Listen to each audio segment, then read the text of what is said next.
우리 주변에 이런 사람이 있죠. 항상 잘 웃어주고 분위기를 잘 맞추고 사람들 사이에서 좋은 사람입니다.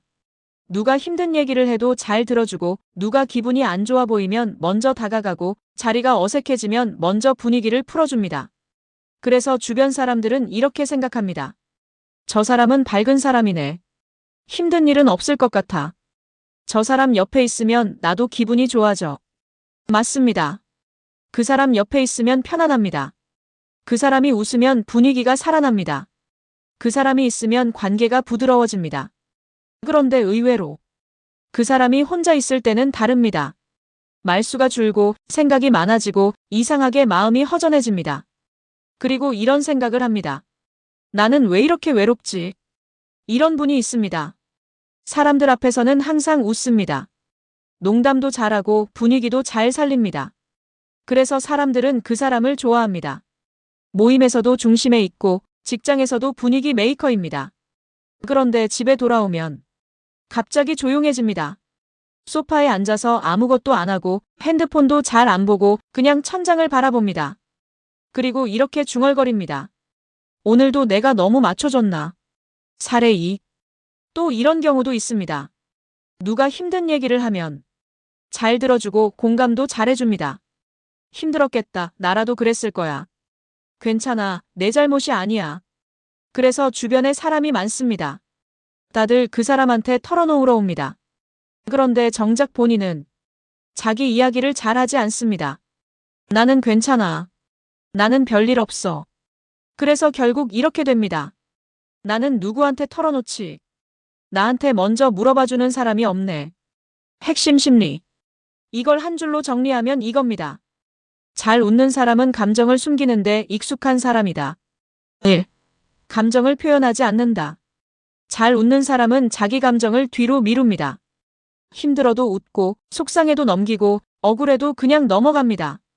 왜냐하면 그 사람은 오랫동안 그렇게 살아왔기 때문입니다. 어릴 때부터 혹은 어느 순간부터 내가 웃어야 분위기가 좋아진다는 걸 배웠습니다. 그래서 주변 사람들은 그 사람이 괜찮다고 생각합니다. 하지만 그건 괜찮은 척일 수 있습니다. 2. 관계에서 맞추는 역할을 한다. 이 사람들은 자연스럽게 분위기를 맞추고 갈등을 피하고 상대 기분을 먼저 생각합니다. 그래서 관계는 유지됩니다. 하지만 문제는 자기 감정이 계속 쌓인다는 겁니다. 한 번, 두 번, 10번, 100번. 그렇게 쌓인 감정은 어디로 가지 않습니다. 그냥 안에서 조용히 누적됩니다. 3. 깊은 관계가 부족해진다. 사람은 많습니다. 하지만 깊이 있는 관계는 적습니다. 왜냐하면 자기 속 이야기를 잘 안 하기 때문입니다. 항상 듣는 역할, 항상 맞춰주는 역할, 항상 웃어주는 역할. 그 역할 뒤에 숨어 있으면 진짜 자신을 보여줄 기회가 없습니다. 그래서 외로움을 느낍니다. 사람들 속에 있는데도 외롭습니다. 방치하면 어떻게 되는가? 여기서 중요한 이야기를 해야 합니다. 이 외로움을 그냥 두면 어떻게 될까요? 많은 사람들이 이렇게 생각합니다. 나는 원래 이런 사람이야. 그냥 내 성격이겠지. 별거 아니야. 다들 이렇게 사는 거 아닌가? 하지만 그렇지 않습니다. 감정은 억누른다고 없어지지 않습니다. 어딘가에 반드시 나타납니다. 첫 번째로 나타나는 건 번아웃입니다. 항상 웃고 항상 맞춰주고 항상 배려하다 보면 어느 순간 갑자기 아무것도 하기 싫어집니다. 사람 만나기가 싫어집니다. 아무 이유 없이 지칩니다.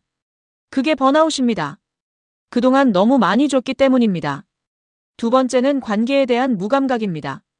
처음에는 외로움이 느껴집니다. 그런데 그걸 계속 무시하다 보면 나중에는 아무것도 느껴지지 않습니다. 사람을 만나도 설레지 않고 좋은 일이 있어도 기쁘지 않고 그냥 모든 게 무덤덤해집니다. 감정이 닳아버리는 겁니다. 세 번째는 자기 자신을 잃는 것입니다. 오랫동안 좋은 사람 역할을 하다 보면 어느 순간 이런 생각이 듭니다. 나는 원래 어떤 사람이었지? 나는 뭘 좋아하는 사람이지? 내가 진짜 원하는 게 뭐지? 자기 감정을 계속 뒤로 미루다 보니 정작 자신이 뭘 느끼는지, 뭘 원하는지를 모르게 되는 겁니다. 이건 단순한 외로움이 아닙니다. 정체성의 혼란입니다. MBTI로 보면 F형은 공감 능력이 높습니다. 남의 기분을 먼저 생각합니다. 그래서 자기 감정을 뒤로 미루고 외로움이 쌓입니다. T형은 겉으로 감정 표현이 적습니다. 나는 괜찮다고 생각하지만 실제로는 정리 안 된 감정이 많습니다. I형은 깊은 관계를 선호하지만 속 얘기를 잘 안 합니다. 그래서 외로움이 더 깊어집니다. E형은 사람이 많고 관계가 넓습니다. 하지만 깊이 없는 관계가 많으면 오히려 더 외로움을 느낍니다. U형이 달라도 결론은 같습니다. 자기 감정을 표현하지 않는 사람은 결국 외로워집니다. 어떻게 해야 하는가? 1. 감정을 조금씩 표현하기. 큰 이야기를 꺼낼 필요 없습니다. 요즘 좀 힘들다. 오늘 좀 지친다. 나 요즘 뭔가 공허해.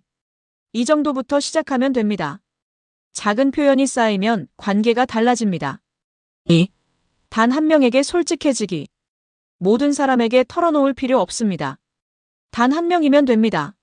나의 진짜 모습을 보여줄 수 있는 한 사람. 그 사람에게만 솔직해져도 충분합니다. 3. 역할을 내려놓기. 항상 웃는 사람, 항상 맞춰주는 사람, 항상 배려하는 사람. 이 역할을 잠깐 내려놔도 됩니다. 웃기 싫을 때는 웃지 않아도 됩니다. 오늘 힘들면 힘들다고 해도 됩니다. 4. 관계의 깊이를 선택하기. 사람 수보다 중요한 건 관계의 깊이입니다. 넓고 얕은 관계 10개보다 좁고 깊은 관계 하나가 낫습니다. 핵심 한 줄. 항상 웃는다고 괜찮은 게 아닙니다. 오히려 그 웃음 뒤에 가장 깊은 외로움이 숨어 있을 수 있습니다. 마무리. 혹시 이런 적 있으셨나요? 사람들 사이에서는 웃고 있는데 혼자 있을 때는 이상하게 허전한 순간. 그건 당신이 약해서가 아닙니다. 너무 오래, 너무 많이 참아왔기 때문입니다. 괜찮은 사람이 되는 것도 좋지만 솔직한 사람이 되는 것도 중요합니다. 당신의 감정도 누군가에게 들릴 자격이 있습니다. 여러분은 언제 가장 외로움을 느끼시나요? 댓글로 나눠주시면 다음 영상에 반영해 보겠습니다.